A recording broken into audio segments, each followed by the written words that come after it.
কেউ যদি মনে করে যে আমি নামাজ পড়ছি, রোজা করছি, হজ করছি, যাকাত দিচ্ছি, দান সাদকা করছি, আমি জান্নাতে যাবো, এত সহজ নয়। আল্লাহ পাক বিচার করবে মুমিনের মানুষের অন্তরের।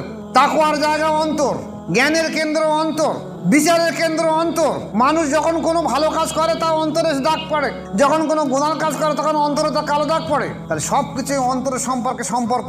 আর সেই অন্তরের সঙ্গে আপনার কোনো সম্পর্ক নেই, আপনি বলছেন আমি জান্নাতে যাবো কি করে? সহজ। কটা মানুষ আছে সমাজের বুকে তাকিয়ে দেখেন, বরঞ্চ আঙুল তুলে কথা বলে যে সেই অমুক জায়গায় গেলে ওরা বলে নাকি অন্তর আবার আল্লাহর জিকির করে, সেটা আবার ব্যঙ্গ বিদ্রুপ করে বলে কল নাকি আবার জিকির করে। বড় পীর আব্দুল কাদের জিলানী রহমাতুল্লাহ আলাইহির সিররুল আসরার কিতাব দেখে নেবে যে বহু সাহাবা এবং বহু নবীদের কথা বলা হয়েছে যাদের অন্তরে এত দ্রুত আল্লাহর জিকির করতো যে বহু দূর থেকে তাদের অন্তরে কলবে আল্লাহর জিকির জারি করা যেত এবং খালি কানে আওয়াজ আসতো।